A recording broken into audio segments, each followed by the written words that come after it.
Hey, everybody. Welcome to Yarn Yak. It's Tuesday. It's Yarn Yak night. How you guys doing? Are you yarning? I was yarning. Welcome to Yarn Yak, where we yak about fiber and fiber crafts and fiber and anything to do with fiber that we feel like talking about. I'm Kimmer. I'm Carla.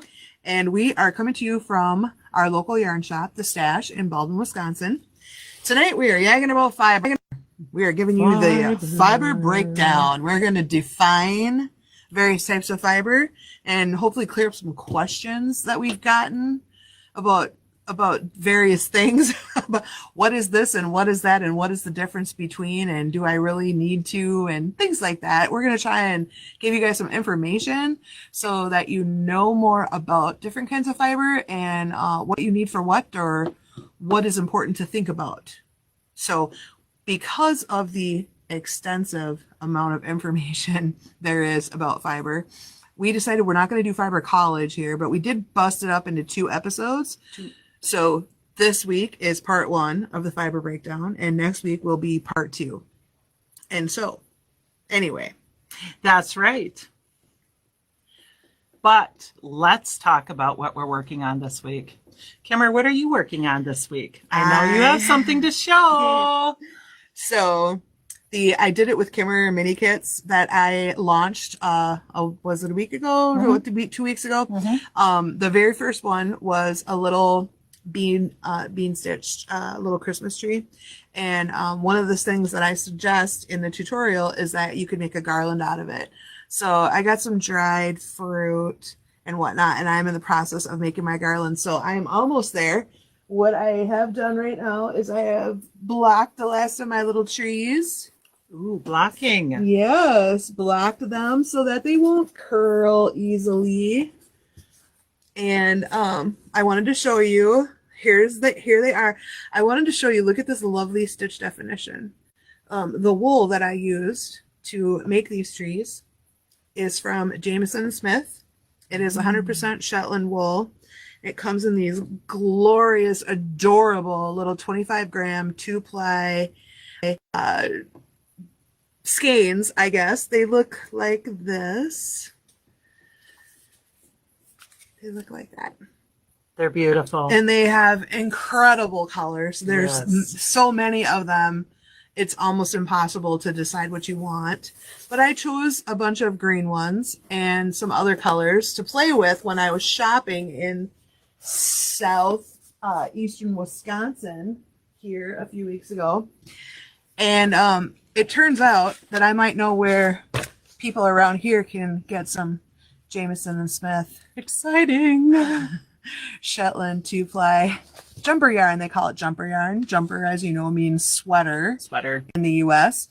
But yeah, it's excellent yarn for color work, whether you crochet or knit or small projects or whatever you want. Really, you can do anything you want with it. It's lovely, lovely stuff. Mm-hmm. And I'm pretty excited that we will be having it soon, very soon, like less than weeks.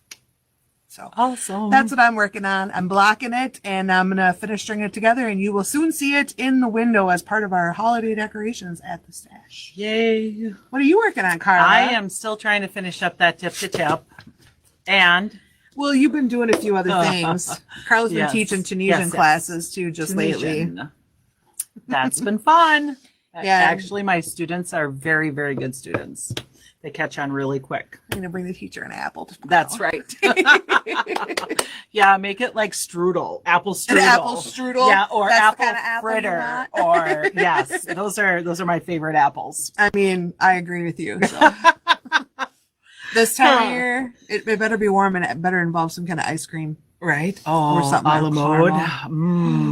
Yeah. Excuse us for a second while we drift away about warm apple stuff with caramel.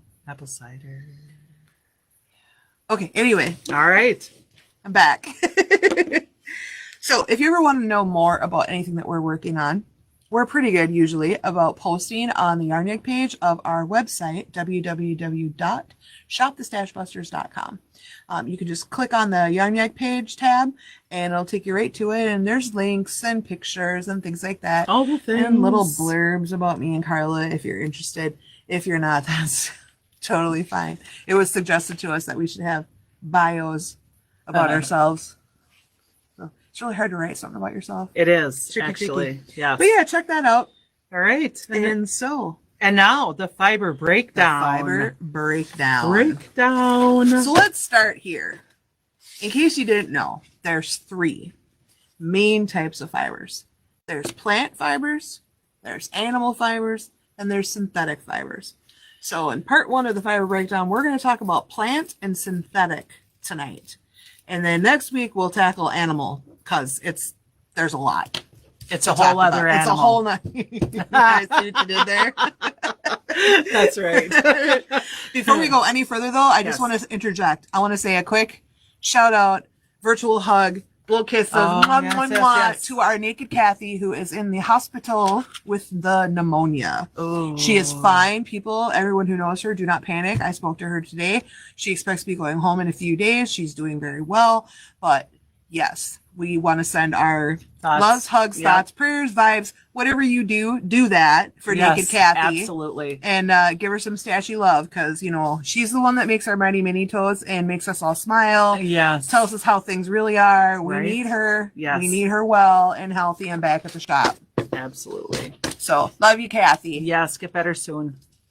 Anyway, All right. all right. Okay, so plant fibers. All right.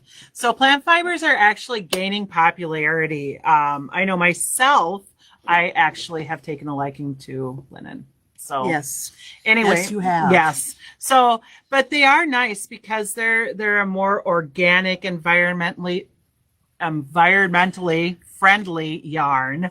That shouldn't be so hard to say. Why is that hard? I don't It's hard to know. word I at don't 7 know. o'clock at Yes, night. I don't it care is. who you are. It If is. you start your day before 6, wording at 7 is difficult. Words are hard. But I agree. plant fibers also tend to release heat. So this will keep the wearer cooler. And that's why a lot of times a lot of your linen garments are made for summer wear. Or your cotton ones too. Yes, Yeah. the cotton ones. A lot of those are too. The only, the plant fibers, they do stretch, but they will gradually lose their ability to spring back and regain their shape. Have you ever noticed that a lot of the especially because linen has gotten so popular, linen clothing especially, but even like linen housewares, but have you ever noticed the clothing is cut in such a way that it doesn't stretch? It's very, it hangs, it's a little drapier type clothing. It's flowy. Flowy. I love the clothes because I do they're too. flowy. Yes. But I guess I didn't realize that. That's probably why, yes. because it's not like wool where you can stretch it out and it will spring back. You can stretch it out and will spring back. Eventually it becomes the shape it's stretched to and just stays that way. Right. Yeah. But And that cotton makes does perfect that too. sense. Yes, it makes perfect sense though. Okay, well, then there is, so let's start with cotton. Cotton has different types. Now, I've seen yarn many times before with all these names on them, but my natural curiosity isn't enough for me to chase down what is the dang difference. But so apparently there is a big difference, and I'm gonna just lightly explain it because, like I said, we could spend a whole episode on each one of these individual kinds of fiber, and I think that would get old. Yeah, for sure. So, the first thing is the Egyptian cotton or Sea Island cotton. Now, so whenever you buy sheets, it always says Egyptian cotton, Egyptian cotton, Egyptian cotton. And for whatever reason, that name is I have to pay about $500,000 more for the sheets than a different kind of cotton. So it turns out that true Egyptian cotton or Sea Island cotton, Plymouth makes a Sea Island cotton yarn. Anyway, it is the very finest level or type or grade of cotton. And it is fray and pill resistant. Oh, interesting. Other lesser graded cottons, not that there's anything wrong with them, are not so fray and pill resistant. It's because the strands are finer and thinner, and so therefore they hold together better and the structure is better. And then there's Pima cotton, which we've all heard of. Pima cotton is all over the place. It is almost identical, though. This is what I didn't realize. Pima cotton is almost identical in all of its attributes to Egyptian or Sea Isle cotton. However, it is grown in the U.S. And it was developed by Pima Indians with the USDA and their scientists in the early 20th century, and that's why it's called Pima cotton. Oh. So, if you are a Interesting. Buy American, USA made type person, Yeah. when you purchase cotton anything, Pima cotton is grown here, just so you know. Almost Nice. all of the Pima cotton in the whole world is grown here. You know, and it's funny, it's good to know because I've seen Pima cotton in yarn and whatnot. Yeah. And I've just kind of bypassed Pima it. Merino. Yeah. Pima Merino Yep. tweed and Pima Merino from Plymouth. Yes. Yeah, we had that last year, Yep. and it is a really nice summery yarn. Yeah, absolutely. So yeah, just something to know. Again, I don't want to start that rodeo. Not dissing, Egyptian Nope, it's cotton or not. Sea Isle Nope. cotton or any other Nope, kind of but- cotton, but it's just something to note that Yeah. Pima cotton is grown here, and that's why it's Absolutely. called that. So I thought that was that's cool. awesome. Yeah. And quality wise, it is virtually identical to Egyptian and Sea Isle cotton. So Interesting. and then there is recycled cotton. Now, a lot of you guys are familiar with recycled cotton. Recycled cotton is what most dishcloth type cotton is made out of. And what is great about that is recycled cotton is made by recycling cotton material into yarn. So it reduces a massive amount of landfill waste. Yeah. And it also reduces our global water use because growing cotton and harvesting it and turning it into anything requires a lot of water. So using recycled cotton for the things that you're not wearing, for, your dishcloths, your housewares, your little crafty projects and all that is a great idea. If you don't need that extra softness and that sheen of the higher graded cottons, go for the recycled cotton. Definitely. And some recycled cottons, they're not much different looking and feeling than a full Pima cotton anyway. Like Hobie has got some beautiful cottons. That rainbow that we carry has got a sheen to it. Oh, It's yeah. very nice. It And I is believe very that's nice. a percentage of that is recycled cotton. So, and then here's the next one. Now we get questions about this. I have had questions about this all the time, and I'm going to explain it again in case you missed it the first time or you never heard it before. Mercerized cotton. It's not a kind of cotton, but it's a finishing technique for cotton. It involves submerging the cotton into a soda bath with some other things in it, and that makes it stronger and more receptive to dye. So it also gives it a more silky sheen and really more like deep, vibrant color. So it's excellent for things that you're going to wear or baby things, anything that you want those fibers to be really smooth in your yarn, okay, and have that bright, deep color and then the super extra softness. But it isn't good for dishcloths because mercerization makes the cotton repel water quite a bit more than it does in its natural state. So if you're using your cottons to make kitchen items or housewares like that, you definitely don't want mercerized cotton. If you're using it to make something like a blouse or a baby sweater or a blanket or something, amigurumi, something like that, then it's definitely on the table to use mercerized cotton. So it's just something to be aware of. If the cotton that you're looking at has a really high sheen and is very silky smooth, it's probably mercerized. So the label should say, but even if it doesn't, if it looks like that and feels like that, it's probably not excellent dishcloth cotton. And anytime you're confused about that, I can help you. I can help you. I can tell. She's a fount of information. Right? So since you love linen so much, why don't you tell us about linen, Let's Carla? talk about linen. Linen. Or flax, because that's what it starts its life out as, is flax. Linen is spun from the plant flax after soaking and crushing to extract fibers. So it does take a little bit of work to get your linen from the flax. One of the reasons why it's more costly than other fibers. Yes, absolutely. However, it is hypoallergenic. It does breathe really well. And the texture is buttery soft once you've been handling it for a while. Yeah, I was really surprised when you bought some linen that we had brought in, and then you made, I think, a cowl out of it. Yeah. I couldn't believe the difference just as you were working it. Yes. Forget after you washed it. Yeah, there were some thoughts when I was crocheting that I was like, oh my gosh, I'm not going to like straw. this. Yeah, it felt like straw. I'm like, oh, straw. it's I'm not twiggy. gonna lie. It's twiggy. It's not going to be comfortable at all. I'm like, this is like, But I feel like you're crocheting raffia. yeah, exactly. But you know what? After it was incredible. crocheted, and you could tell a total difference between what you had crocheted and what you were crocheting. I think from what I was reading, as far as I understand it, the process of crushing the flax to extract the fibers, when you work the linen yarn, you're just furthering that process. The more you press on that yarn, the more you touch it and squish it and handle it, the more you are condensing even those still existing fibers. Right. And that's why it softens, and it keeps softening more and more and more. Yeah. But it doesn't break. No. And that's the amazing thing. Yeah, it is because strong. Some of that yarn, as I was using it right off the ball, I was a little concerned that it would break because it felt like it. That was like a fingering it was too. really It was fine. really fine. I was like off my rocker thinking that I was going to do this. It did take a little while, and I'm so happy I did it.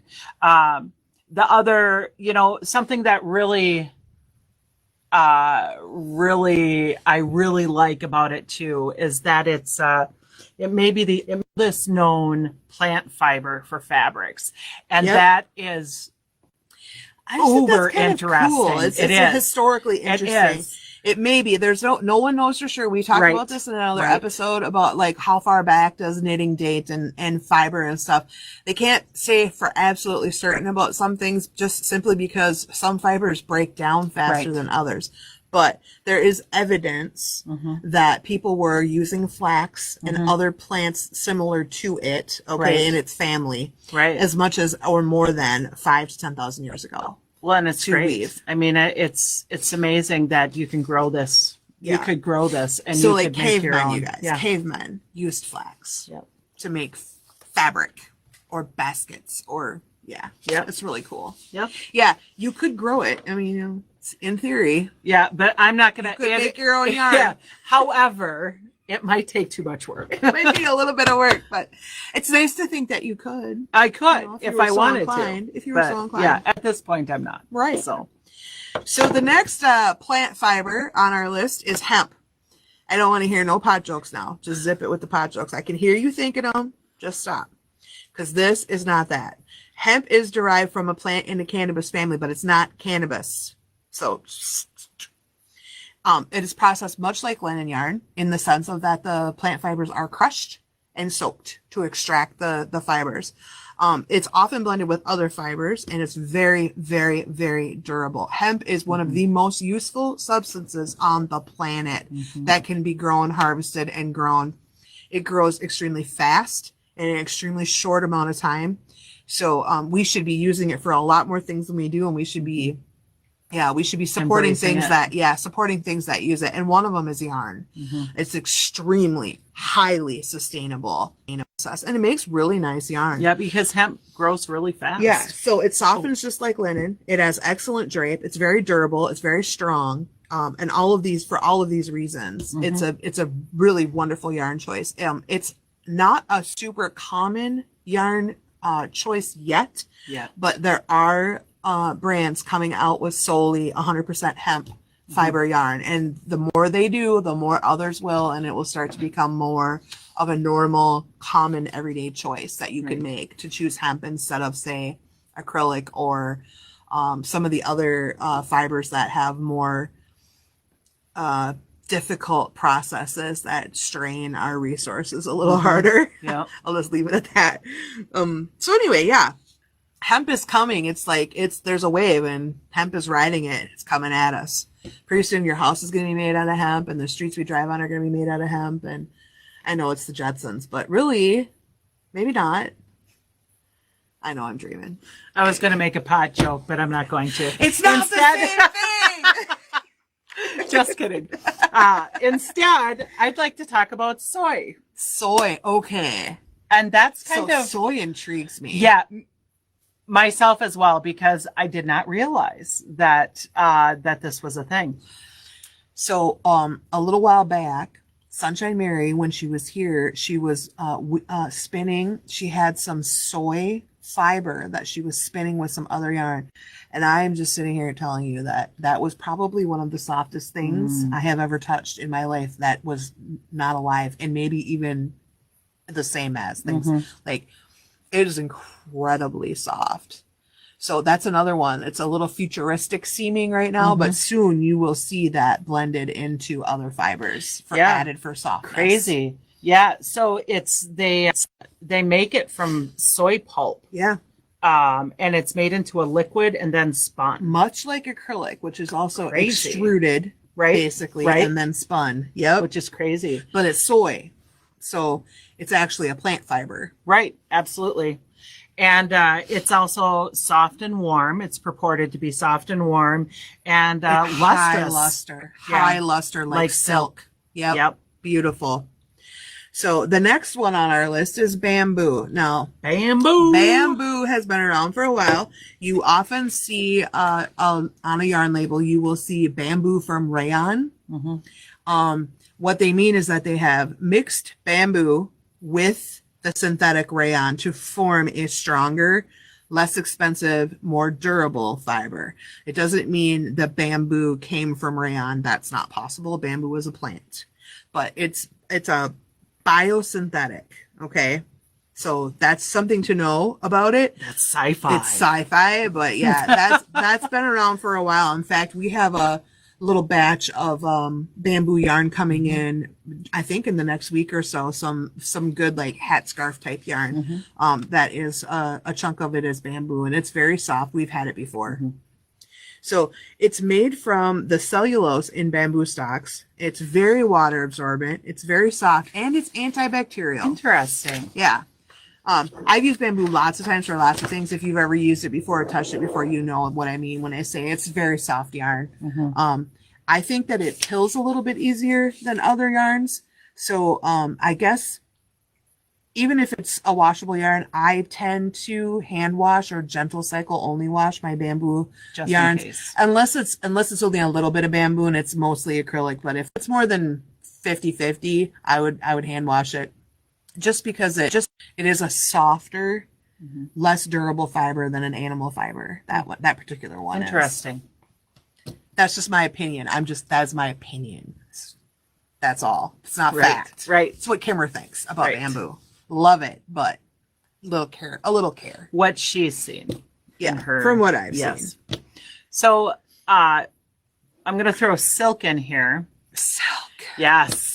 But it's really a category silk is all its on own its little own thing. Yep, it's own little island in this because it's a plant fiber that is processed through an animal. Okay, and that sounds kind of gross, but silkworms. They feed on the leaves and then secrete a thin thread that they spin to make their cocoon. Basically, like as thin as a cobweb. They secrete, which is amazing. Which is kind of, when you think about it that way, that you could get fabric from that. And who thought of that? That's what I want to know. I know. Who looked at that little thin thread and said, I think I should try to collect those and weave them into something. I could take a bunch of them and make some threads. These worm butt strings. Yeah, worm butt strings. They must not be like sticky like a spider web, because otherwise we could do that. I don't know. But bombyx, if I'm saying that right. I believe so. Silk comes from silkworms that feed on mulberry leaves and produce white silk. So when you see white silk, it's produced by silkworms eating mulberry leaves. Which is cool to know. Yes. I just think that's cool to know. And tussa silk comes from wild silkworms that produce ivory or light brown silk. I think tussa silk is softer, but again, that's my opinion. Just my opinion. It has nothing to do with the color. No, it doesn't have no with the color. Yeah. I just think it's softer. But Yeah. again, Yep. this is not a scientific fact. It's just what Kimmer thinks. But silk is good. Silk is nice. It's nice to use. It's warm and absorbent. It's incredibly strong for what, it starts out as. I mean, it's amazingly strong. And it has excellent drape, and it's smooth and lustrous. It's just, it's real quality. Anything that you'd want to make any of your finer accessories out of, or even a top or something. Absolutely. Yeah, something like that. Yeah. It's beautiful, beautiful fiber to work with. You definitely want to have a good plan. You definitely want to, it's not everyday stuff, but man, probably won't do a glorious. granny square. Probably not silk Afghan granny out of it. squares. Yeah. No, there's other yarns that are better suited. That would be bougie. To that task. Okay. So let's move on to synthetics. Synthetics, basically that just means man-made. If it's synthetic, it's man-made. Now, there's lots of blends out there. We're not even going to go into that because they're all different, but there's lots of blends where people blend a plant fiber with a synthetic, for example, like bamboo and acrylic. Okay, happens all the time. But we're talking strictly the separate categories here. So generalized information. So synthetics are man-made materials. And synthetic yarn is just what I said. It's a man-made yarn from a man-made material. The pros of synthetics is that it's pretty durable, highly durable. Although the longevity of it may not be equal to some animal fibers, the strength of it is. So it's very strong. The ease of care with synthetics is probably its number one reason for how popular synthetic yarns are. Most synthetic yarns you can throw in the washer with your husband's jeans and your kids' winter coat, and then through the dryer, and then they can sit in a laundry basket for 3 weeks, and whatever you take out of there is going to be just fine. Bada bing, bada boom. Yeah, there's no blocking, there's no screwing around, there's no what temperature is this water, or how high is the heat in this dryer, or anything like that with most synthetics. It's also usually non-allergenic unless you have a specific allergy to a synthetic item. As a general rule, people who are allergic to animals or certain kinds of animal fibers or plants are not allergic to synthetic yarns as a general rule. It's generally considered to be safer for people who may have sensitive skin. It is also fairly inexpensive. Why it is inexpensive is because they're largely made from synthetic waste product materials like petrochemicals from oil production is where acrylic yarn comes from. That is what it's made out of. It skeeves me a little bit. It's kind of gross, so I don't want to talk about it too much. I try not to think about that end of it. It's crazy. It is crazy. My yarn is dinosaurs. So essentially, in a very simple way, I will tell you, because I don't know the really complicated explanation, but what it is petrochemical byproducts are mixed together and then extruded. Like, remember the Play-Doh pumper? And it spits out that thing like that. They're extruded, okay? And then those extrusion lengths are spun into yarn. That's where it comes from. Crazy. The cons of synthetic yarn is that the water resistance makes them stain and odor removal resistant as well, as because water doesn't penetrate the fibers deeply like other fibers. It holds odor longer. It can hold moisture on its outer part longer. It can get funks easier. Is basically the gist of it. It's also not as warm as animal fibers because it's non-insulating. It doesn't have hollow cores or anything like that, like animal hair or fleeces do. And there's no moisture wicking. Think about plastic. It traps moisture like plastic, like a plastic bottle traps moisture. So if you're wearing acrylic yarn in the summer, that is why it is so, or even other clothing, that is why synthetics are so uncomfortable when you're warm, because they trap moisture and thereby they trap heat. It can't escape. So, and they're also not heat resistant, they're essentially plastic, so they melt. So especially regarding things like pot holders and trivets and things like that, kitchen items, you don't want to use acrylic yarn for that. That is a big no-no because it will literally melt, and on high heat, it can literally liquefy as it melts. So be careful with that. I already kind of just went over acrylic. Do you want to talk about polyamide? So we have a question. What the heck is polyamide? And what is the difference between polyamide and nylon? That was the exact question. Okay. Here's the answer. Okay. So I don't know how to say it, and I'm just going to say polyamide. Polyamide. Is essentially the same as nylon. Okay. So nylon is often included in small amounts in a yarn. It adds strength and elasticity and durability. Something that is desirable in many yarns, especially delicate or inelastic fibers. So a lot of your sock yarns, yes, to add durability and stretch, like elasticity, they'll be like 75 or 85% of a fiber, like merino. Yep. And then 20 to 25% nylon or polyamide, just depending on what you want to call it. Okay.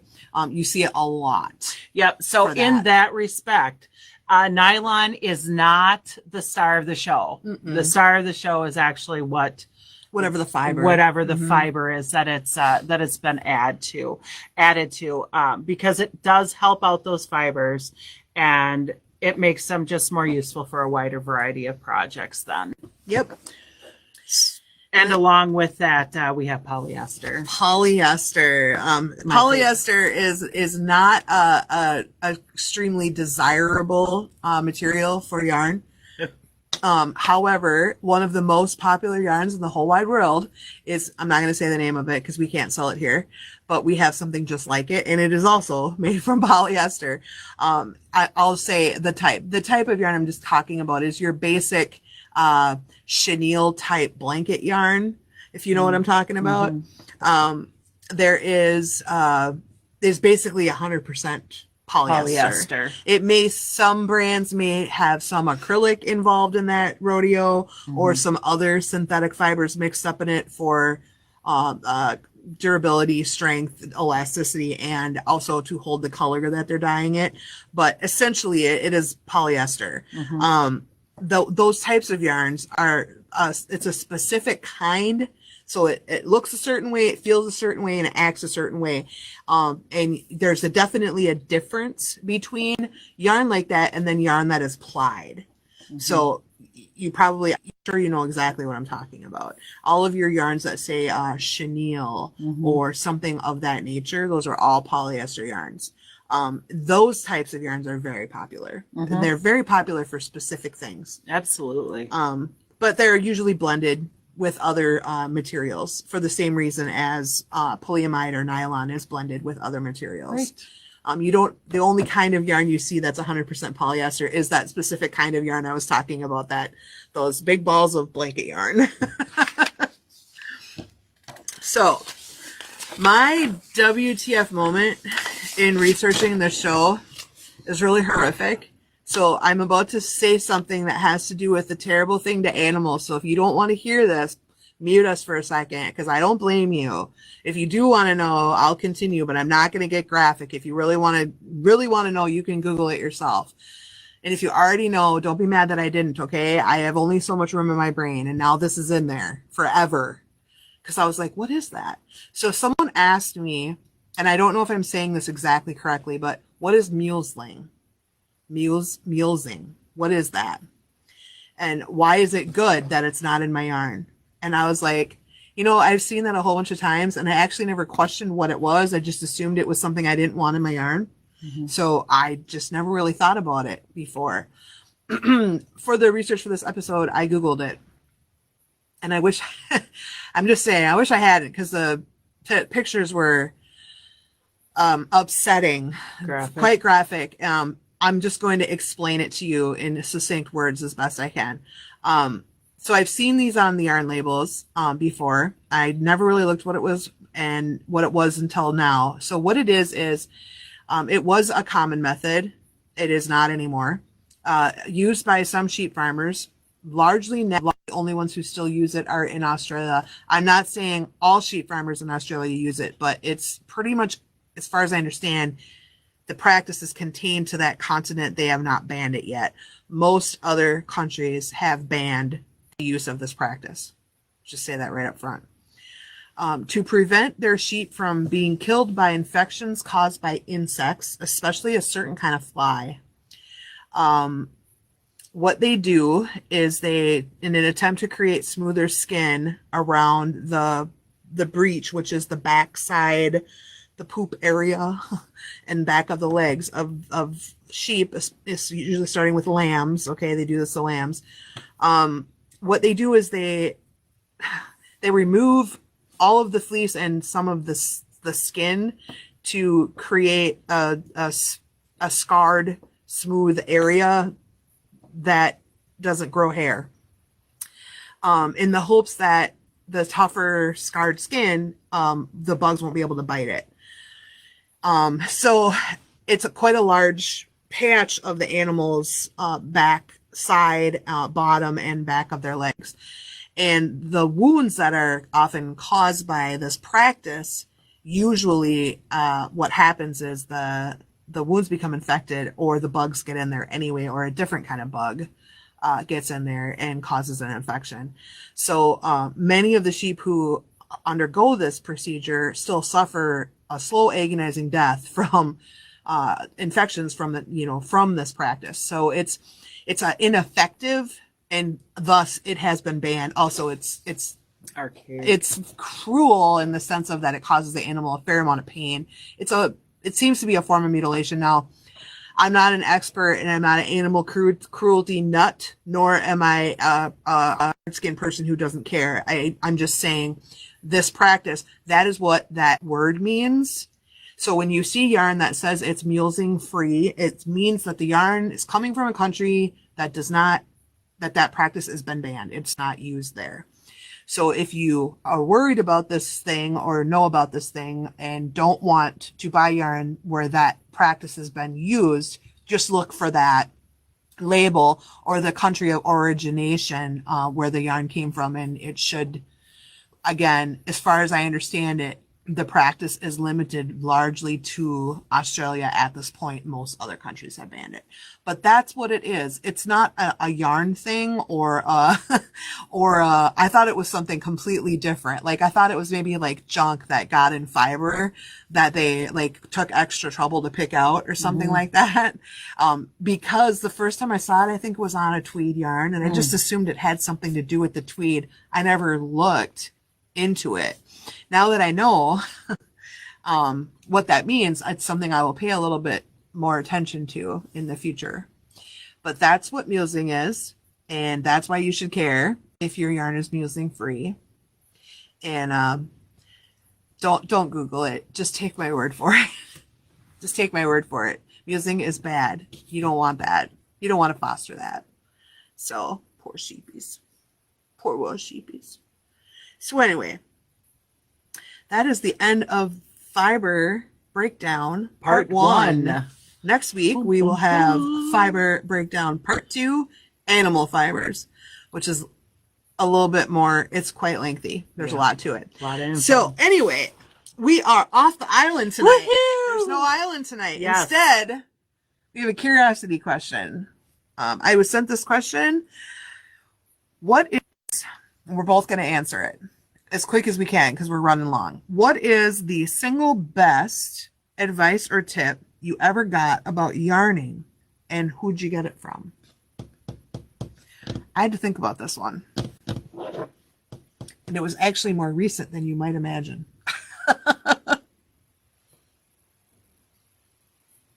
Go ahead. So, who I got it from was Naked Kathy. She was chit-chatting with me about some projects that she was working on with her sweater, making her first sweater. And she said, you just got to keep going. If you tear it out, you just got to keep going. When you're trying to learn how to do something, every time you do it, you get better and better. You just got to keep going. And she kept saying that, and it stuck in my head. You just got to keep going, because eventually you're going to look back over your shoulder and be like, oh my God, I am so much better. Look what I did. Like you were saying about your linen cowl. Like she had to rip that sweater out 5 times. And I have heard story after story after story after story of people who had a frustration, something that wouldn't work, and they just drilled it and stuck with it. You just got to keep going. So even if it's just trying to tie a slip knot, you just got to keep going. If you get frustrated, put it down for a minute, but just keep going. Just keep working away at it and give yourself grace. You know, you're only as good as you are right now, but every single time you pick up yarn, you're going to be better than the last time you picked up yarn. That's what I got from Naked Kathy. There's wisdom, I'm telling you, in that red hair. Yes. How about you? I have no idea. This kind of stumped me. That one stumped you? I have gotten good advice over the years. At this moment, can I think of something? Yeah, it was like, I've had lots of good advice. Yeah, it's hard. Littler stuff, like, that was like a big one. Little stuff, like, here's mine, you guys. You can take this one to the bank. Weave in your ends as you go. Oh my gosh. Can I just say that the single best advice or tip I've ever gotten was from Kimmer that said, just weave in your ends as you go. Do it. You're not going to want to do them afterwards. And then she said, just bring that Afghan down and I will weave them in for you because every single row has a different color. So that's my advice. Yes. Weave them in. Just do it. I am going to say that is true. Because it's a combination to Naked Kathy's advice. Just keep going. If you just weave your ends in real quick, when you keep going, you'll finish. Yes. Then you're done. Yes, you don't have to go back and weave those ends in. There's not 2 days worth of ends to fix. Oh my gosh. Just do it. It's so much faster. And honestly, the more you weave in your ends as you go, the faster you'll get at doing that. Yep. And it will begin to take you less time to do it anyway. So anyway, that's what I have. Yes. So I concur. You concur. I do concur. Well, I do. We hope you found tonight's episode of Yarn Yak helpful, enlightening, and otherwise. You can ask us questions anytime. We now have, ta-da! Yarn Yak has their own email. So if you would like to email us a question, you can send it to askyarnyak@gmail.com. Just that simple. And we'll get it, and maybe your question will become a show, or we'll get your question answered on a show. Either way, we love questions. We also wouldn't mind some good questions for curiosity questions or desert island questions or anything like that. We love to play games at the end of our show. It's fun. You can also ask your questions if you are on Facebook under the pinned question post at the top of the Stash's Facebook page. Be sure to visit our website. Follow us on Instagram or Facebook or both. And you can also subscribe to our YouTube channel. And don't forget to ring the bell for notifications. The bell. Yep. We have lots of tutorials and Yarn Yak episodes on our YouTube channel. So tune in next week for Fiber Breakdown 2. Part 2. Animal fiber. And the following week, our episode will be Stash Busting. That's going to be fun. Speaking of weaving in ends. Speaking of. So, happy yarning, my friends. Happy yarning. We'll see you next week. Next week.